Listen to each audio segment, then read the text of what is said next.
I stand here, it's probably good for you actually, because it means you'll slightly turn your heads this way now for 20 minutes and not suffer a repetitive strain injury or something that we in the trade union movement spend a lot of our time getting anxious about. I could have gone on listening to that for the rest of the morning, but I'm not going to be allowed to. So that was fantastic, I thought. And I'm going to actually pick up on a few of the points that Beverly raised, because I think what I want to do is to look at really at the bottom going up, because obviously people start from somewhere, and obviously a lot of the problems at work take place at the shop floor level. But I just also want to say how nice it is to be back here actually, because you won't know this, because I don't think it was in my biog, although it probably is in the very long one. I'm actually a graduate of, well, I say Oxford Brookes, it's actually Oxford Poly, so you can see how old I am. And it was a fantastic institution then, and I know it still is now. And even better than that, I was very honoured to be given an honorary doctorate by Oxford Brookes in June, which I'm extremely proud of. So it's lovely to be back here. This lecture theatre has been completely transformed. I'm not quite sure how I know that, because I never actually really saw it, because in my day, people smoked all the time. So I have no idea what the lecturers looked like. They were sort of vague figures. But anyway, it is absolutely fantastic to be back here. I have, let me share a sort of memory that I have of when I first started working at the TUC, to show you how far things have changed, even in the trade union movement, which is often regarded as one of the last bastions of sort of testosterone-laden debate and an awful lot of whacking of tables and aggression. One of the first jobs I was given was to go along and be what it's called secretary, and the TUC secretary doesn't, well, it can mean someone who does shorthand typing and all those things that largely women used to do, but it also meant it was a policy officer job, effectively. And I had to go along and sort of take the note of and provide information to this group called the Printing Industries Committee. Well, if you think back to what printing used to be like, you can imagine what this committee was like. It was entirely male, and I think that they'd only ever had a woman coming in and out with the coffee before. So when I stayed at the beginning and didn't shell out the coffee, and the other woman who was doing that went, there was this kind of unease that I began to feel. And the discussion sort of started and stopped, and started and stopped. And my boss, John Monk, sort of, is a bit worried about this, and muttered to one of the great print union leaders, I won't name names in case one of you is his granddaughter or something, asked this man, is everything all right? And he said, what's she doing in here? And the great John Monk, now Lord Monk, said, she's the policy person who's going to help do all the... And John said, well, what's the problem? Thinking, oh my goodness me, I'm going to have to deal with some awful gender-related issue here. What do I do? And anyway, it turned out that the great upset and anxiety was the fact that they felt they wouldn't be able to swear in front of me. And apparently, normally these meetings just, consisted of great long strings of expletives. Everything was an effing this. But it was a horrifying process in a way for me, but a baptism of fire, because I thought, I'm not going to be treated like this. And I just wasn't, and I don't know what makes something flip in people's minds, but I just was not going to put up with that sort of thing. But it makes you, the point I'm trying to make out of that anecdote before I really get on, is that I think that kind of experience often can be transformative for women, because it kind of makes you assess yourself. Either you would run away, or you would just get determined to rise above it. And by the time you've risen above it and learned how to cope with something like the TUC Printing Industries Committee, I think that probably toughens you up enough to then just carry on pushing your way through. And I think for some women, you make a break at some point, something flips over in you, and you just start to push yourself. Anyway, let me get down to the meat of this. The trouble with coming to a conference on the second day and not having been here for the first day is that I don't know whether anyone yesterday referred to what I think is an excellent report that's been published recently called Sex and Power. It's been published by the Equality and Human Rights Commission, and I really do recommend having a look on their website and having a look at this. One of the things that it says in its introductory paragraphs is that if women were to achieve equal representation among Britain's top positions of power, the Commission estimates that 5,400 missing women would rise up through the ranks to positions of real influence. Now, you'll have to read the report to see how they arrive at that conclusion, but it is worth doing, and I'm very pleased personally to say that the report shows that the number of women general secretaries of trade unions has increased enormously, actually, compared to 2007-8, so we are suddenly seeing some breakthrough there. And not just there, but also judges, senior police officers, and chief executives of national sports bodies. Now, these are all areas which are very, very, very male-dominated. And if you look at sort of role modelling, you'd almost always see a man in those professions, certainly at the top of them. So it is encouraging that there's some shifts going on there. Those were areas that I think responded more slowly than any other professions to societal and economic changes that were taking place. But what I want to do in my session is to look at two particular things. One is, why does it matter? And then the other is, when I've persuaded you, it probably won't take much doing, that it does matter, what needs to happen from underneath to start making a difference at the top. So why does it matter? You hear, quite often if I do sort of radio debates or something, you get phone calls then from Colonel Blimp of Tunbridge Wells, who's harumphing away, and says things like, well, things have been going jolly well for the last, 400 centuries, so why do we need to change anything? Let's just keep everything as it is, That's how things should be.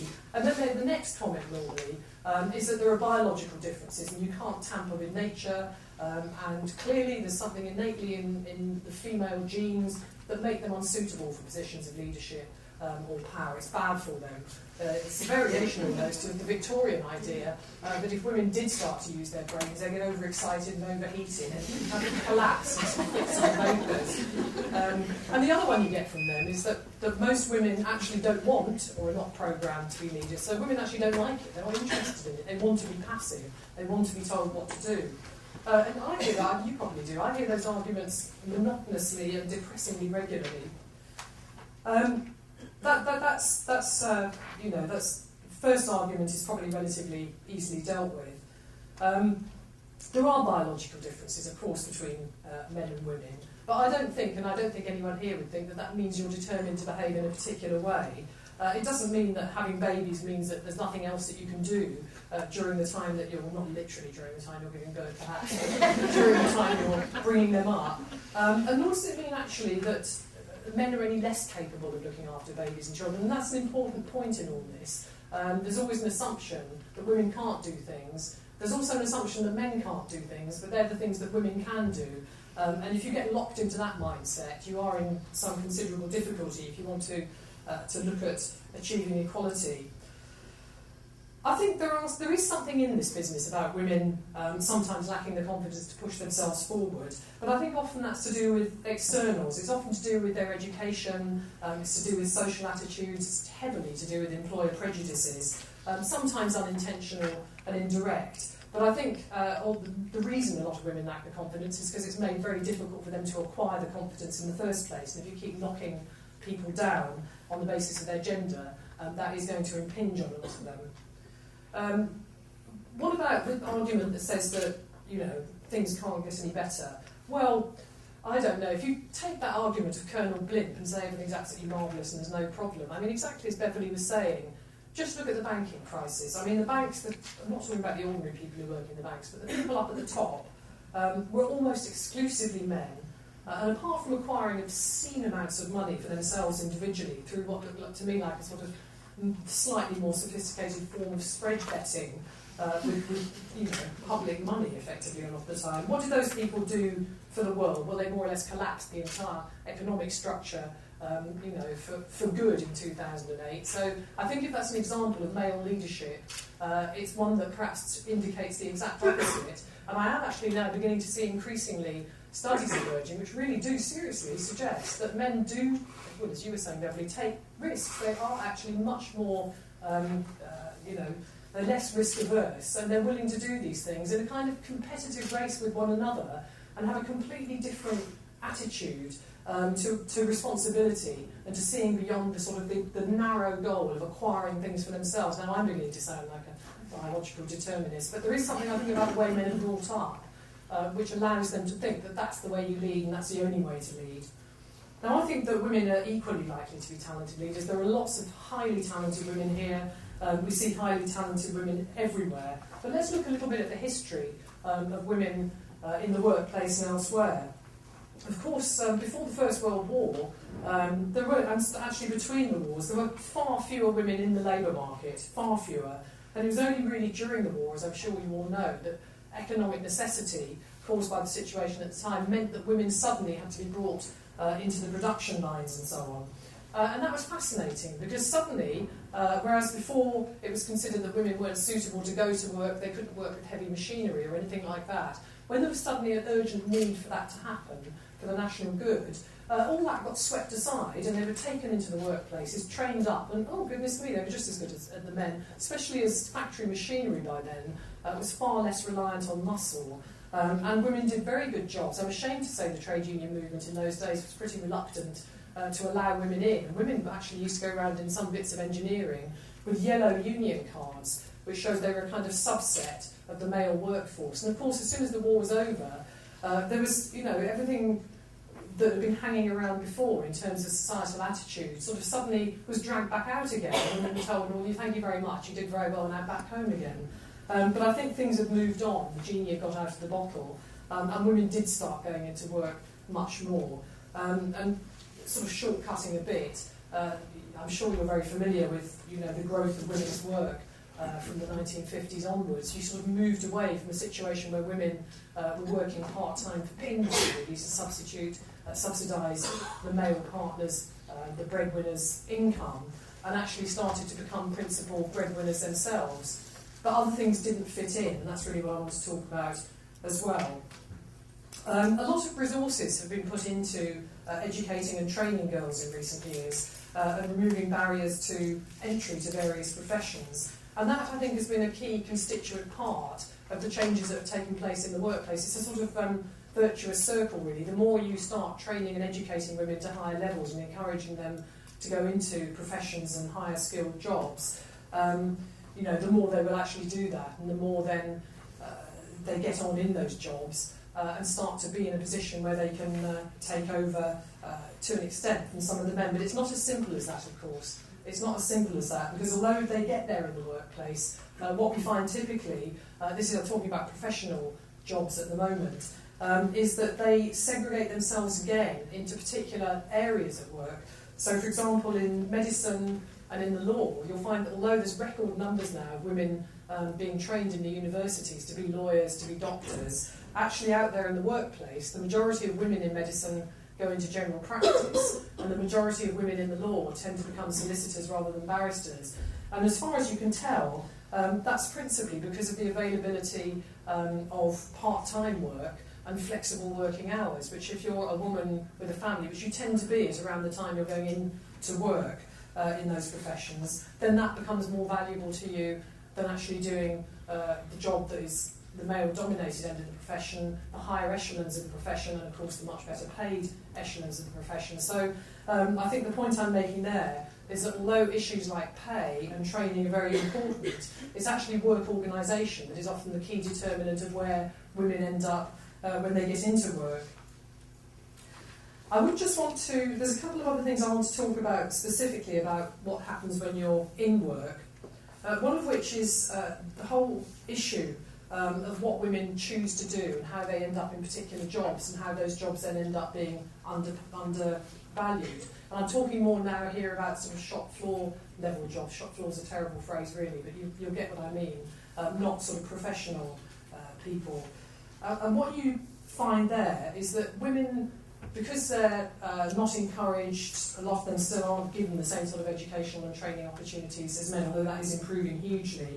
But a lot of women who leave school without going through into university, and there are still quite high numbers of those, still end up in those jobs which are traditionally associated with women. So they go into jobs traditionally like childcare, hairdressing, cooking, and various other jobs which they are skilled, but it's a relatively low level of skill. And those jobs are predominantly still done by women. Today they're still very much done by women.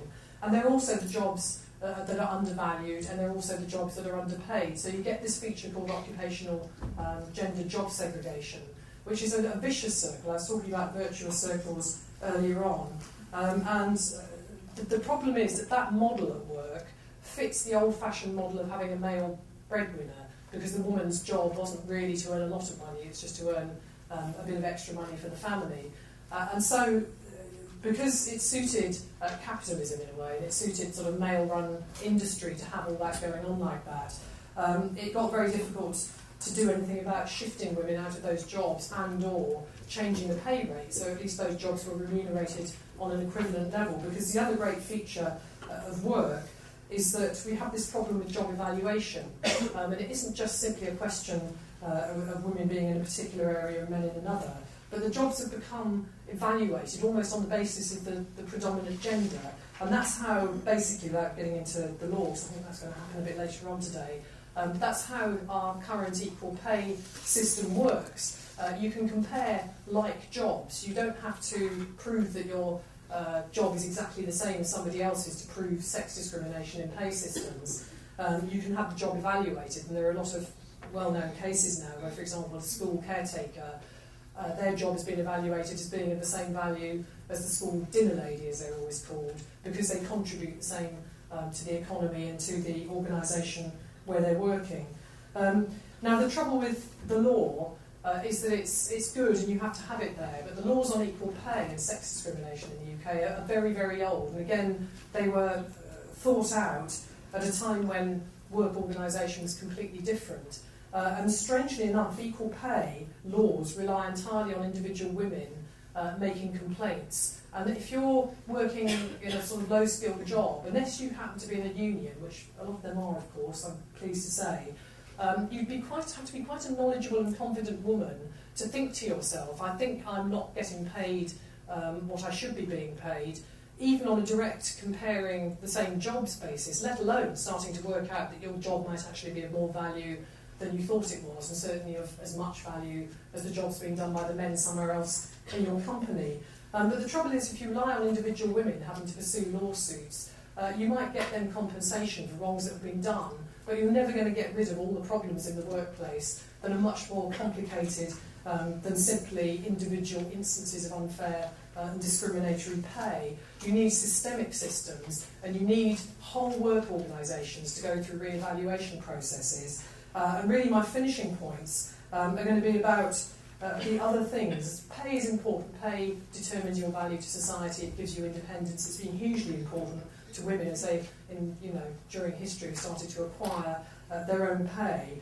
But I just want to quickly finish by running through a few things that also contribute very much to this. One has been already talked about by Beverly, which is sort of pervading male culture still in companies. And what you find really from the top to the bottom, from junior managers to senior, right up to the very top, is this really difficult to crack tendency to assume that the only sort of type of person who can do the senior job has got to be someone who looks very much like the type of person who's doing it at the moment. And there's very little innovation in the UK in terms of thinking through regularly and appraising what you actually need to do these jobs, and to try to persuade people that they're not just looking for a duplicate of themselves. So it tends to be senior people who recruit more senior people and do the promoting. And that's a very hard one indeed to crack. And it's invidious because it kind of spreads out throughout the whole organisation and perpetuates this culture that men run it and women work underneath doing it. And that's tricky, and it ties in with all sorts of other issues about male role models in society, which it's not sort of my subject today, but it's quite obvious that girls at school do watch television, they interact with sort of social media, and they are very influenced by what they see out there and what they see in the school, for example, who's running the school, etc. And we all know about the problems of primary schools being led by males, most of the teaching being done by women. So right from an early age, there are all those kind of image problems to deal with, which again reflect in the workplace when it comes to decision-making about promotion and so on. There are other issues about flexible working. I've talked a bit about how important that is as a determinant of where women end up. Part-time work has always been undervalued. There's a tendency, again, of senior managers to think of part-time work means part-time commitment, and that if you only work part-time, then you're not really going to be someone who's likely to be promotable, not unless you come back in full-time. And if you've had time off to have children, by the time you come back in full-time, you've fallen well behind with the training. So you're kind of almost beating yourself up because of your family situation. So clearly something needs to be done about flexible working, and it's for men as well. So if we want to change things so that more men take equal responsibility, and it's no longer necessarily going to be the woman who takes the time out of work, then you're going to have to do something to give men the same sort of access to paid time off to look after families. And at the moment, with men earning more than women, the current system makes it much more sensible for a family, your family unit, to have the man taking the time off rather than the woman, because the woman taking time off rather than the man, because the salary sacrifice works so that it's better for the family if it's a lower earning woman who takes the time off. I just wanted to mention positive action as well, because there's been a huge amount of fuss about that recently. When the former government introduced the Equality Act, they put in what we thought was a fairly timid measure, which would allow, in a situation where two people were equally qualified, equally meritorious, competing for a fairly senior position, it allowed for the organisation to choose the woman positively over the man, all things being equal. Now, we thought that was pretty feeble, actually, really, because it's a tiny measure, and there's all sorts of caveats in the legislation which say that you have to be able to show that this is to right or wrong, as it were. So you've got to get all these statistics out to show that you've got very few women in a particular job before it becomes legitimate to make this, what some people call positive discrimination. And you probably, I don't know, probably don't necessarily read the Daily Mail, but the day that was announced, the Daily Mail's front page said, "No more jobs for white men." What? What was all that about? And that's the sort of reaction you tend to get to these tiny measures, which actually, if intelligent and good managers start to use them, would start to do a lot. I'm a great fan of positive action, actually. I think as long as it's done carefully and you don't start slotting women or minority ethnic people into jobs that they clearly aren't actually yet qualified for, which does a lot of damage. But as long as there's all the infrastructure underneath and the training's going on, and you have got people of equal merit or whatever, I would say actually, even if the woman might be slightly behind but would be very capable of getting there after a couple of months of quick, intensive training, then you should do it. I think, I'm sort of finishing, it's a national disgrace that we still have a gender pay gap in the UK that's around 16% for full-time women and nearer to 37% for part-time women. There's a piece of law that's been around that was supposed to change that. It's now 42 years old. You can go and look at Made in Dagenham to see a really good illustration of where all that came from. But you can't think of very many other areas where a piece of law has been so useless, really, quite honestly, fine in principle, but very difficult to use and hadn't actually really done the job it was supposed to. That there had been some kind of national uproar about it. But it's all very insidious. There may not be all that much direct sex discrimination left, but the whole of the culture in workplaces, the organisation of work, is still very much predicated on women being in their place. And I don't think, in finishing, that we're going to get women into leadership positions until we've done a huge amount to change what goes on underneath. Because although you can have pious hopes and you can have brilliant role models, for the mass of women still working in these traditional areas, they can see occasional women getting up to the top and they can admire all that. But until systems are changed so that if they can work more easily, they don't have to feel guilty about taking time out to bring out children, and there are positive measures taken to make the same training opportunities available to them, and huge cultural shifts at work.